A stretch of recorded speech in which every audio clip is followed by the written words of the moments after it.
I'm God's favorite. God's favorite, Mr. Andrew Tate.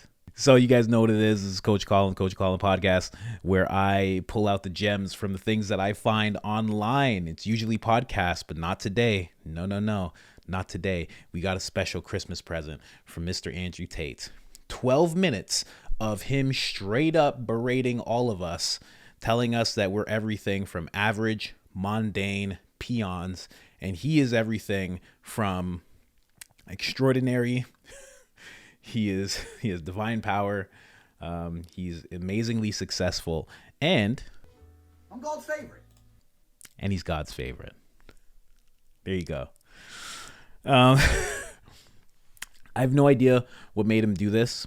It's crazy because the people who love Andrew Tate the most, the people who run to his videos, are the people who have put him on this pedestal. They're the people who made him the most Googled person on the planet.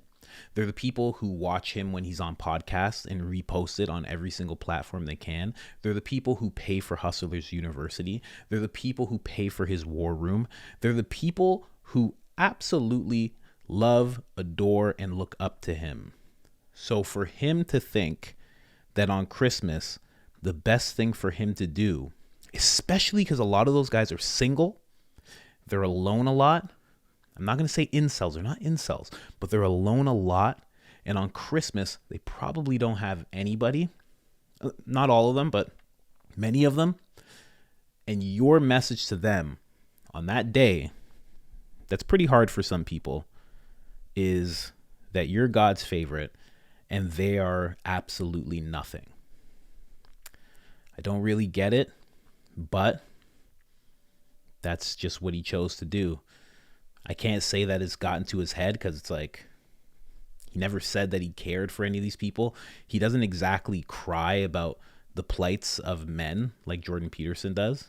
He's actually quite the opposite. He gets pretty mad about it. Where if you bring up young men to Jordan Peterson, he tears up and gets very sad for them. Tate actually gets very angry at the young men who aren't doing much.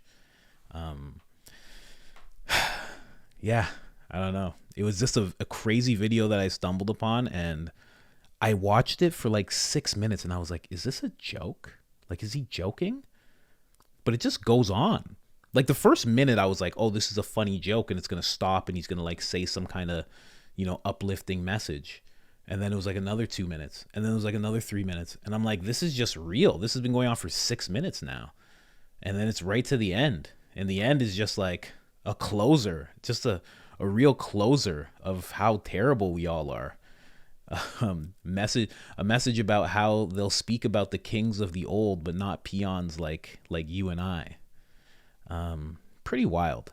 But at the same time, as I'm watching this video, I'm reminded of this video. This is Dr. Jordan Peterson, right? A lot of people don't like him either, but for much different reasons, I would think. Not much human trafficking on Jordan Peterson's end of the spectrum. Here. Responsibility. That's what gives life meaning. It's like lift a load. Then you can tolerate yourself, right? Because look at, you're useless, easily hurt, easily killed. Why should you have any self-respect? That's the story of the fall. Pick something up and carry it. Make it heavy enough so that you can think, yeah, well, useless as I am, at least I could move that from there to there.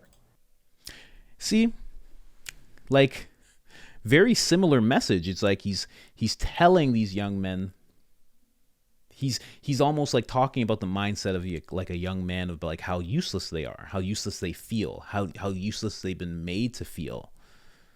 But at least he's like, you should do this so you can feel like you are capable of accomplishing things,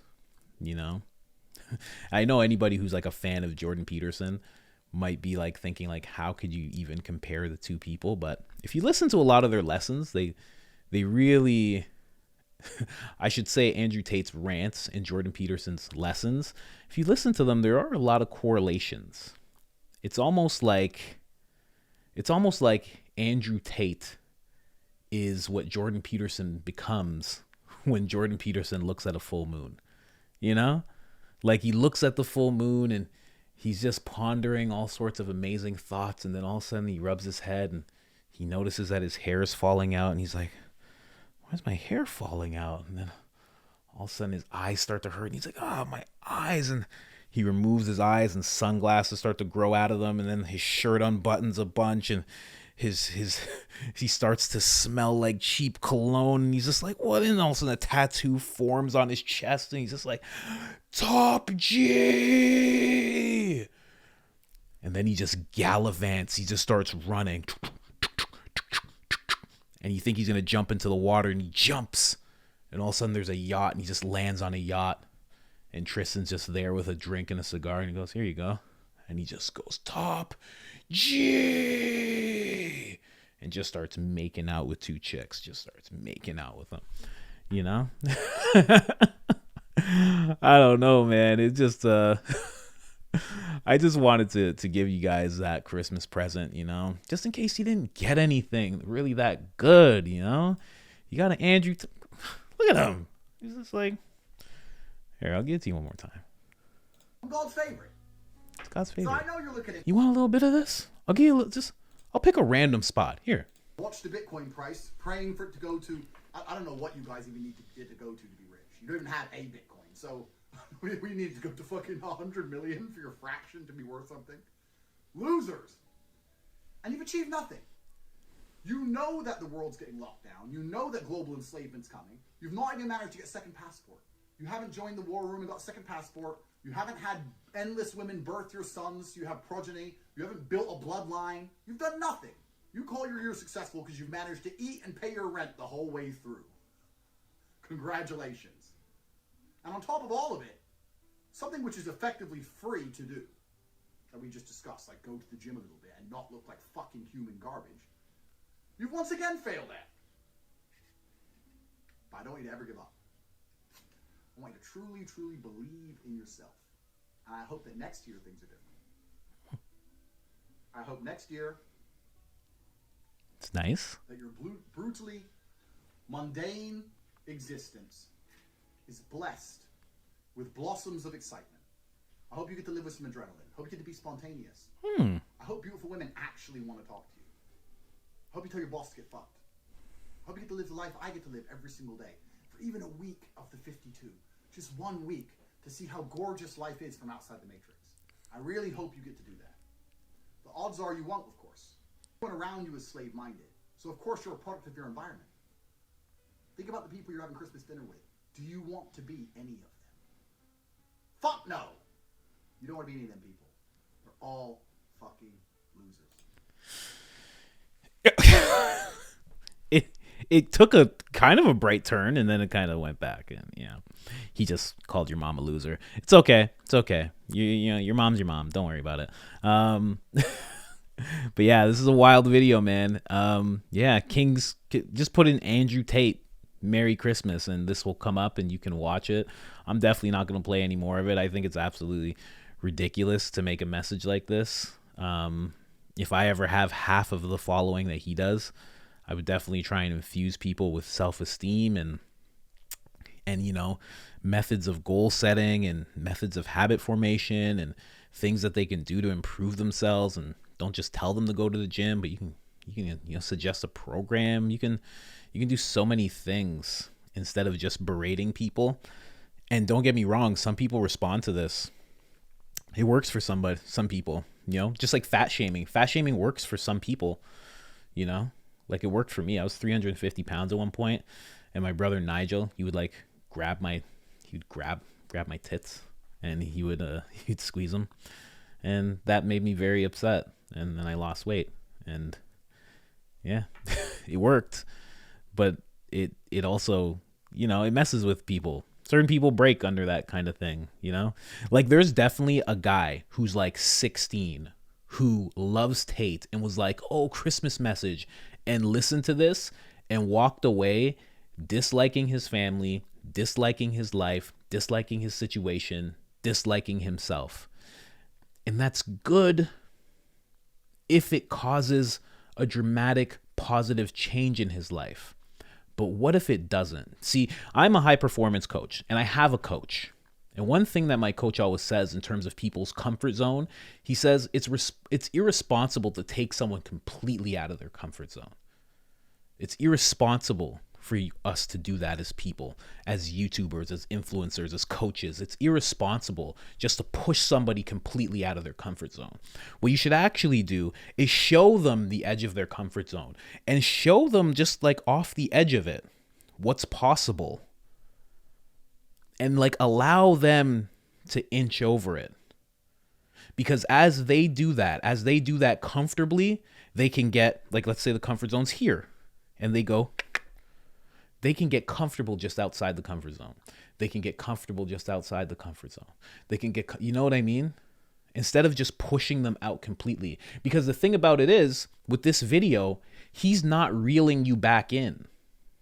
Like I've watched this whole video. He does not reel somebody back in. When Jordan Peterson says that you're useless, and he says as useless as you are and all that stuff, there's a whole other hour-long lecture talking about how beautiful life is because you're strong enough to handle the things that come at you and all of that. Tools.